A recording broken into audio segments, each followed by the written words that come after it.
อุตส่าห์น้องบุญเพ็งว่าสิได้กินเผลอแซ่บๆเนาะเอ้ย บ่แม่นเพิ่นนี่ บ่แม่นเผลอบ่ ปึ้ม โอ้เอาปึ้มนะว่าสิได้กินเผลอเอายานี่เป็นเทื่อสุดท้ายเลยฮะงอกปับเลยได้ ไอ้กึ่งงอกปับเลยเทื่อสุดท้าย ตายแท้ๆเมียกู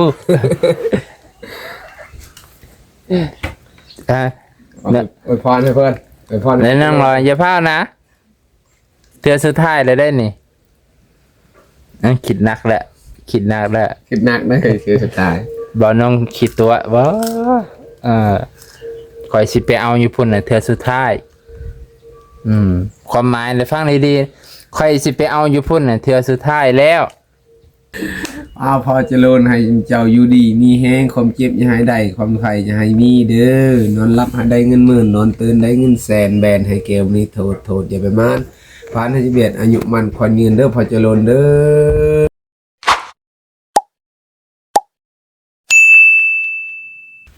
สบายดีพ่อแม่พี่น้องเบิดสุขุสุขคนที่เคารพเส้นเก่าเส้นเคยยินดีต้อนรับเข้าสู่สองบ่อนงตอนค่ำตอนแรงหากำมาฮอดเพื่อนน้องร้อยพ่อแม่พี่น้องหลังจากที่แลนมากะหลายชั่วโมงเติบออกมาจากฝุ่นกะเที่ยงตอนนี้กับประมาณ3:20พ่อแม่พี่น้อง3:20 นาทีอันนี้ครับอีกประมาณชั่วโมงหนึ่งก็สิไปอัพคลิปลงอาจจะประมาณ5 โมงเพื่อให้พี่น้องเพื่อจะได้รับชมคลิปนี้เนาะเป็นจะได้กะฝากเป็นกำลังใจให้ในเด้อเพื่อให้พี่น้องเบิดสุขุสุขคนไม่ว่าจะเป็น FC ใหม่ FC เก่าอยู่ต่างประเทศและในประเทศขอบพระคุณหลายๆเด้อเมื่อนี้สิเอาอันนี้มาให้น้องร้อยนั่นแหละพี่น้องหลังจากที่เฮามาเฮ็ดภารกิจมานี่จบสิ้นกะเอายามาให้เพิ่นพี่น้องยาจากโรงพยาบาลเนาะซึ่งก็ถือว่ามีเพิ่นนึงเพิ่นถามว่าจากบ้านบ่อนงหาโรงพยาบาลจากกิโลเพิ่นน่ะกับประมาณ80 กิโลพี่น้องโดยคร่าวๆ80ประมาณนี้แหละนะเพราะว่ามันก็ซ้ำกับไปสวรรณเขตนั่นแหละต่างแต่ว่าสวรรณเขตมันจะไปอีกเส้นหนึงพี่น้องแต่บ่อนงก็ไปทางลัดแต่รู้สึกว่าตอนไปนี่น้ำมันจะเปลืองพี่น้องนะอันนี้ว่าสู่กันฟังตอนไปน้ำมันเปลืองตอนมาน้ำมันบ่เปลืองบ่น้องเติมเต็มถังตอนมากลับมานี่ยังลงขีด2 ขีดตอนไปกับเต็มถังพี่น้องรู้สึกว่าน้ำมันต่างกันนะตอนไปนี่เพิ่มตอนไปนี่เติมปั๊มธรรมดาตอนมาเติมปั๊มปตท.นะปตท.น้ำมันอาจจะคุณภาพดีก็เลยเฮ็ดให้รถเฮาประหยัดแหน่อันนี้คือความรู้สึกนะพี่น้องความรู้สึกว่าน้ำมันที่มีคุณภาพรถเฮามันกะเผาผลาญบ่หลายนะน้ำมันที่บ่มีคุณภาพมันก็เผาผลาญหลายซึ่งกับเส้นทางก็บ่ได้ไกลปานใดพี่น้องนะเส้นทางก็เส้นเดียวกันนี่แหละก็ยังงงอยู่เนาะเป็นจังได๋ก็อย่าไปรับชมนำกันพี่น้องฮอดเฮือนไอ้เกิงน้องร้อยแล้วตอนนี้เวลาก็ค่ำๆแล้วพี่น้องตอนค่ำตอนแรงแล้ว ตอนค่ำตอนแรงก็เลยมาอันนี้ให้เพิ่นบรรยากาศหลังจากฝนตกทั้งนี้ก็ตก2 คืนแล้วพี่น้องตก2 คืนแต่ว่าบ่แห้งทอกับเส้นทางที่บ่น้องไปมื้อนี้โป๊ตกน้ำเต็มทงนาพี่น้องก็เจ้าวานเข้าบัดนี้น้ำมันมาพัดเข้าไปเบิดนะถือว่าตกแห้งทางเพิ่นแต่ว่าทางบ้านบ่น้องก็ฮอดบ่มีน้ำเพราะว่ามันก็เป็นน้ำดินน้ำป้าอยู่พร้อมหน้าพร้อมตากันเนาะมันนี่โอ้สบายดีสบายดีสวัสดีค่ะเอาอันนี้มาฝากเอาอันนี้มาฝากขนม ขนม ขนมอย่างเดียวมันขนม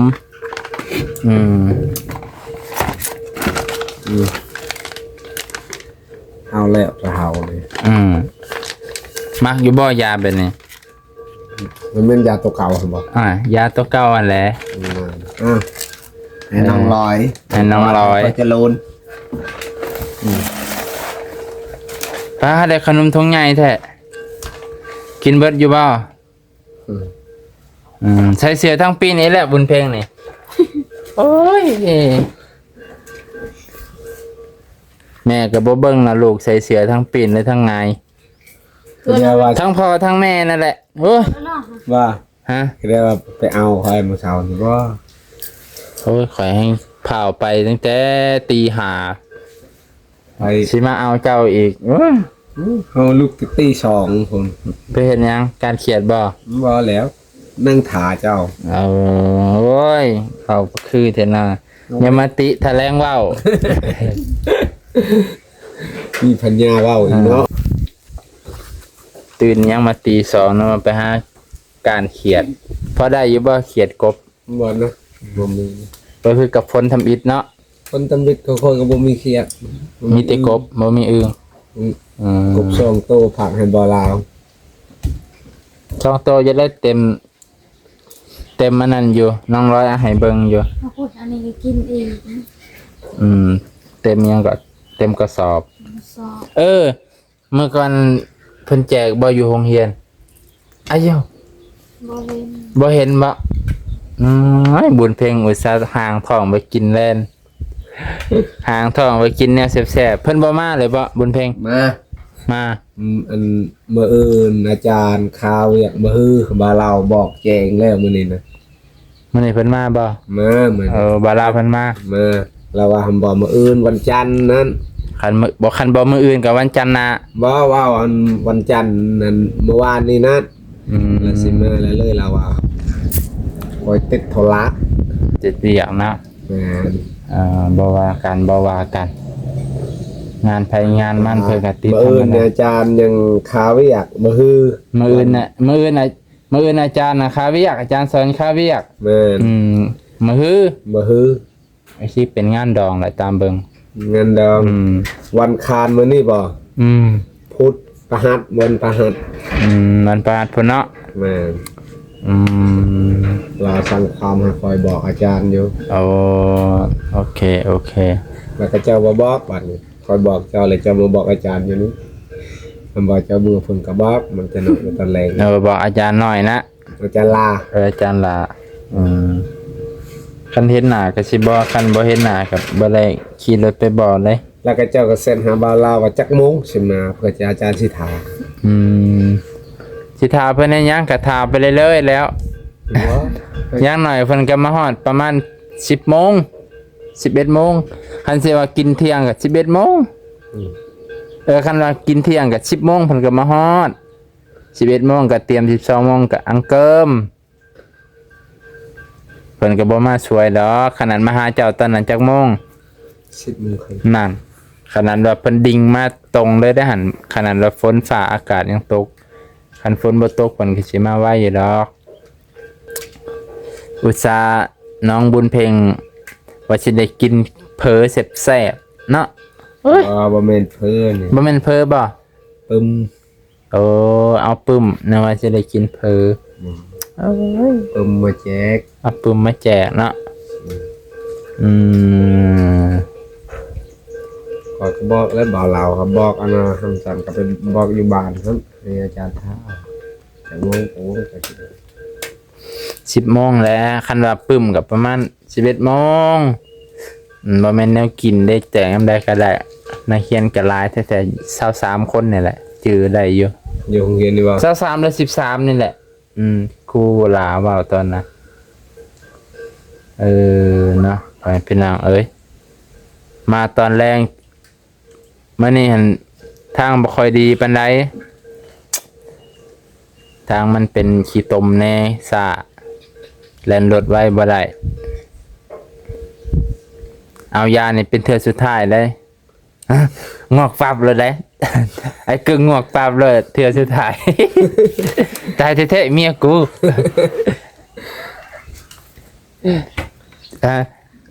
อวยพรให้เพิ่นอวยพร แล้วนั่งรออย่าพลาดนะเทื่อสุดท้ายเลยได้นี่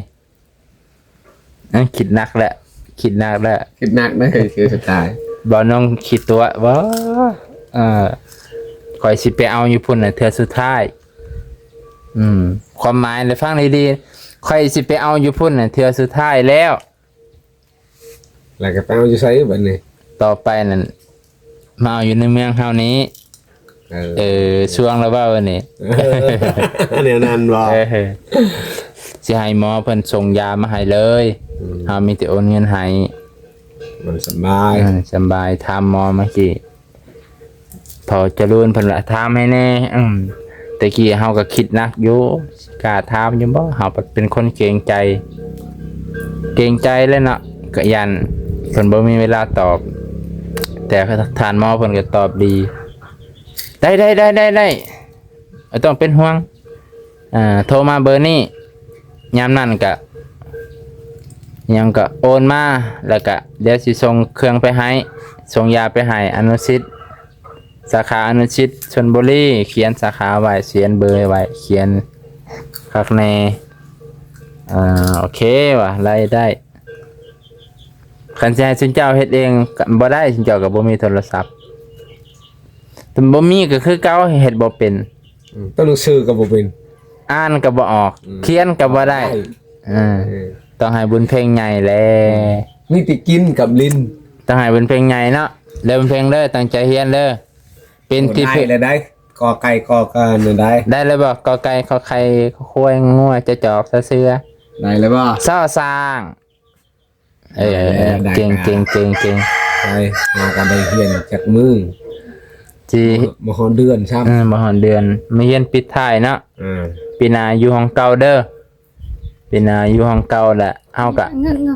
เก่งเลยบาดนี้เก่งกว่าหมู่ครูก็ว่าครูย่องอยู่บ่บุญเพลง ยองอยู่ คือแกงหัวจังซั่น ครูยองคนดุได้ขยัน ขยัน พันเพียรได้ เว้ยนะดี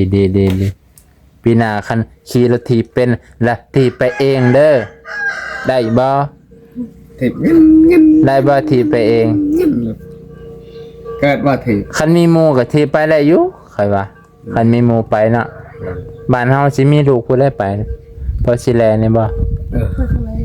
จังว่าไปเลยนี่ ไปแน่บ่ไปแน่ โอ้โหเดือนหนึ่งไปเทื่อนึง เดือนหนึงโอ้เป็น ถ้าทำเป็นแล้วว่าอันนั้น บ่ได้เป็นนะคนไปเท่านั้นน่ะบ่เป็น เอ้เนาะโอเคแฟนเป็นละเมื่อกี้ในกล่องมัวพี่สังเถิดแล้วเนาะคนเขตบ้านนอกเขตชนบทนี่บ่ค่อยเอาใจใส่ในการเอาลูกไปโรงเรียนบ่แม่นตั้งวาเลยตั้งเว้า ตั้งเว้า บ่แม่นตั้งวาตั้งเว้า ข่อยอยากเว้า ค่อยอยากเว้า ตามที่เคยเห็นค่อยก็บ่ได้วางให้เขาจบด็อกเตอร์ดอกให้เขาอ่านออกเขียนได้ก็พอไปในเมืองเขาในตลาดตะลีก็พอได้อ่าน เว้าอีช่างเว้าแต่คนอื่น อาจารย์น้องตะกี้ก็คือกันบัดเข้าบัดบ่ แต่ว่าค่อยก็เพื่อสิมาฮอดปัจจุบันค่อยก็มา ขยันแน่ กับบ่ล็อกกับพออ่านออกเขียนได้อยู่ดอกบ่ถึงว่าเป็น อัน ค่อยคิดถ้าค่อยอยู่บ้านเนี่ยค่อยบ่ค่อยขาดโรงเรียนเลยถ้าค่อยอยู่บ้านนี่เลย ตั้งแต่น้อย ค่อยปะการเรียนเลย แต่ด้วยค่อยบ่ค่อยฮู้อนาคตค่อยนะบ่ฮู้อนาคต บ่แม่นฮู้อนาคตอันอย่าปูเฮาหั่น ยะปูแน่ยะปูเพิ่นก็ สอน ส่งเสริม ส่งเสริม ให้ เฮียนหั่นเฮียนนี่ ยะปูก็ส่งเสริมให้บวชเรียนเพิ่นก็มองเห็นอนาคตว่าถ้าอยู่ในบ้านนี่ติดหมู่ติดครูเรียบร้อยเพิ่นก็เลยชวนบวชก็เอ้าเรียนนำเพิ่นก็ได้ แล้วก็ปรับมัก10เลย ปรับมัก10เลย อันติดหมู่แล้วปรับมัก10เลย ติดหมู่นั่นบ่ได้จักว่าสิเป็นเบานุ่งจักสิเป็นเบาหยังบุ ค่อยชินบ่าวเชียงเลยพุ่นแล้ว นี่แหละแผนพนาชีวิตบ่แน่บ่นอน ทุกอย่างมันก็มีการ เปลี่ยนแปลง เปลี่ยนแปลงเป็นธรรมดาต่อ ใจกลับนั่นก็เหลือนั่นแหละคือ วีในผมน่ะใส่นางกวักตลอดเด้อน้องบุญเพลงเพิ่น อย่าไปเข้าตารางครับตารางเฮือนได้ลูก อย่าเข้าตารางเฮือนเด้อ แม่น จักแล้วข่อยก็บ่ฮู้คือกันว่าถือพระแล้วห้ามเข้าหยัง ห้ามเข้าตารางคืน ห้ามเข้าที่ต่ำนี่แหละไปพี่น้องเอ้ยมีลูกมีหลานก็ดูแลกันไป FC เพิ่นว่าอยู่ไอ้เกิงคือบ่ปั่นลูกไปส่งโรงเรียนปั่นรถถีบไปส่งลูกไปโรงเรียน รถทิพย์เนี่ยรถทิพย์ก็ห่างๆมันนั่นๆแล้ว เพมาแล้ว มันพีมาแล้ว แต่ก่อนบ่เพได้ซั่น แต่ก่อนว่าพี่ ก็บ่ได้ปั่น ก็บ่ได้ปั้นอันนี้พี่เฮงบ่ได้ปั้นคอขามันก็หักมาแล้ว คอก็หัก บีมันแตก บีแตกบีคอนบ่ แม่น เอา ตีนก็เหี่ยว โอ้เนี่ยมันแหละคันบ่ดูแลรถข่อยก็คือกันรถจักรยานข่อยสิปะก็สิได้สิบายก็ขี้เดียดก็เลยเอาไว้ซะเอาไว้เป็นมูล ก็คือขั้นเอาไว้เป็นมูล จะได้ว่าเอาปลาเอาถิ่ม มันเป็นว่าสิทิมบ่แม่นว่าจะให้มันลอยแรกขี่ลิ้นพอให้อานายืดแขนยืดขา โยสาวเนี่ยก็สิให้ยืดย้อนรถถีบย่างหัวย่างไปเฮือนแม่มิวจัก10หอบแต่ละมื้อเนาะอุเพลงถือบ่ยาน่ะจกให้เบิ่งดูถือสเต็ปมันอยู่บ่ถือสเปคอยู่บ่ กับซึกแหละ อืม มันมีเดียวดูดนี่ เออ แสดงมันนี่ มันมีแสลงมัน อันนี้ก็นี่แม่นเลยนี่ อืม นี่ก็เบิ่งตามคลิป อย่าเป่าด้วยของแม่ มันสิเปื้อน มันสิ บ่ มันสิติดเสื้อ ทิมรถตัวนี้นะ เจ้าสิติดเสื้อ บ่ทิมรถอันนี้นะ ใส่อันเก่าตลอดบ่ บ่มันมีแฉลงเขาให้ตั้งหากเด้แฉลงตัว5 cc หั่นเด้ เอาตัวนี้มันใส่บ่ได้ ได้แต่เฮาบ่ฮู้บัดนี้เฮาบ่ฮู้บัดนี้2 cc ครึ่งเฮาก็บ่ฮู้ตัวได้2 cc ครึ่ง อ้าว คือบ่ฮู้ว่าสิบ่ฮู้เลขว่าซั่นละฮู้อยู่เลขแต่บ่จักมองไรเขา แม่น จักเขากะจังไรเนาะจังสี่บ่นี่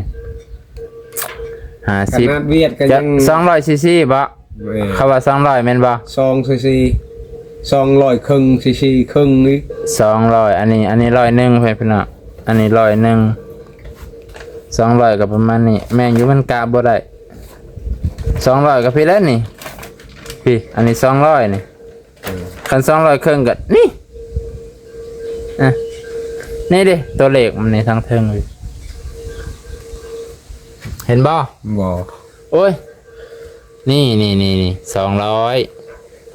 150 150ก็ประมาณนี้แหละ200ครึ่งก็ผู้ใหญ่เนาะก็ซ้ำนี่แหละหลายแน่อันนี้คันนี้น้อยก็50 นาหันสแลงตัวนา2 5 cc หันใครนี่มันโตมันใหญ่นี่ มันเบิ่งง่ายเนาะมันเป็นตัวเลขแบบ อันนี้ดึงขึ้นจังเห็นตัวเลขมันงงๆเลยปูงงกะ ฉะนั้นแล้วเวียดว่าเจ้าบ่จักดอกเจ้าบ่จักดอกล่ะว่าเจ้าบ่จักดอก แล้วก็เลยเอาตัวนั้นให้ ดอกเตอร์ใหญ่ครับบ่จักนี่เอาตัวนี้แล้วว่า ตัวนี้คักได้ค่อยว่าคักดีน่าอุ่นเพลง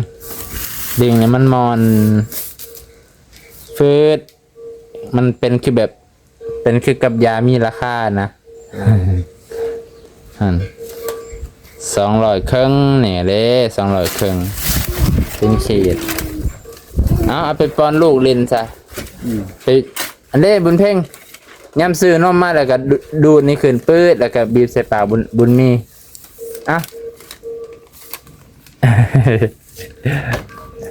บุญมีรับบ่ รับ โอ้ย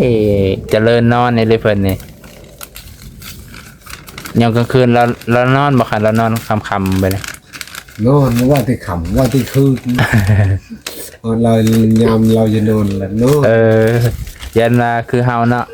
คันนอนหัวแรกนี่กลางคืนเอาแหละเปิดสิรับพลิกไปพลิกมา บอกว่าเอาทุกมือนี่ รับตลอด รับตลอด แสดงว่าสุขภาพดี ตะกี้นี่โอ้ย มีแนวอุกอังหลายก็เลยรับยากเดือน เจ้านอนในช่วงว่าเจ้านอนแล้วมื้อนี้น่ะเอาละแมลง10 โมงก็ยังบ่ต้อง เปิดสิรับเนาะ เพื่อสิรับ แต่ก่อน ปุ๊บนี่จะคือสมองแตกกับนี่ เดี๋ยวนี้บ่มีหยังให้เกิดแล้ว อันนี้โอ้ยส สะ บา ออย นมังม่วงเจ้าเด้มังม่วงอีหยังเพิ่นล่ะนี่ จัก เบิ่งบักม่วงเพิ่นป้าตัวไปเป็นเนาะยอดเลือลิ้ว